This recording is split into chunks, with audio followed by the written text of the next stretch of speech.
बच्चों, let's see this question. When a potential difference is applied across the current passing through. अपने को कई सारे ऑप्शन दिए हुए हैं, हम सारे ऑप्शंस को एक एक करके वेरीफाई करते हैं। ठीक है, पहला ऑप्शन दिया हुआ कि किसी इंसुलेटर में 0 केल्विन पे करंट 0 होगा। तो बेटे क्योंकि हमें कह ही रहा है कि ये इंसुलेटर है, इंसुलेटर से तो वैसे भी करंट फ्लो नहीं होता है, तो इंसुलेटर अगर हमें कहा गया है तो बेटे यस, इंसुलेटर में, क्योंकि इंसुलेटर का रेजिस्टेंस बहुत ज्यादा होता है इसलिए उसमें करंट फ्लो ही नहीं होता है। तो यस बेटे, ए ऑप्शन सही है। ठीक, semiconductor at 0 degree Celsius. Semiconductor बेटे जब 0 डिग्री सेल्सियस होता है, क्योंकि सेमीकंडक्टर की बात क्या है कि फॉर सेमीकंडक्टर्स के लिए आप लोगों ने पढ़ा होगा, ये सेमीकंडक्टर के चैप्टर में ही पढ़ाते हैं बेटे। सेमीकंडक्टर्स के लिए हम पढ़ते हैं कि टेम्परेचर जब इंक्रीज होता है तो उसका रेजिस्टेंस क्या होता है बेटे, उसका रेजिस्टेंस डिक्रीज होता है। या फिर इसका इनवर्स भी कि टेम्परेचर डिक्रीज होने पर रेजिस्टेंस क्या होगा बेटे, आपका रेजिस्टेंस क्या होगा बेटे, इंक्रीज हो जाएगा।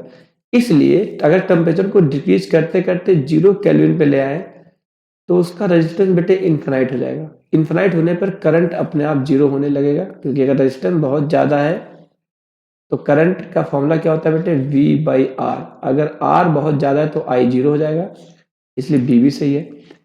सी ऑप्शन क्या कह रहा है कि मेटल एट 0 केल्विन। तो बेटे मेटल के साथ जो कहानी सेमीकंडक्टर्स की है, मेटल की कहानी थोड़ी सी उल्टी होती है कि मेटल में क्या होता है बेटे कि टेम्परेचर कम करते हैं तो रेजिस्टेंस भी कम होता है। आपने ओम्स लॉ इनके लिए ही पढ़ा था। ठीक है, तो इसलिए 0 केल्विन पर किसी मेटल का जो रेजिस्टेंस है, यानी कि अगर हम 0 केल्विन पे किसी मेटल का रेजिस्टेंस 0 हो जाता है, और 0 होने का मतलब बेटे अगर इस फॉर्मूले में फीड करोगे तो करंट बेटे क्या आ जाएगा, इन्फिनिटी आ जाएगा। करंट क्या आ जाएगा, इन्फिनिटी। अगर सी ऑप्शन को देखें तो इन्फिनिटी आएगा, लेकिन हमें तो बेटे यहाँ पे फाइनाइट दिया हुआ, हमें तो क्या दिया, फाइनाइट, इसलिए ये ऑप्शन सही नहीं होगा।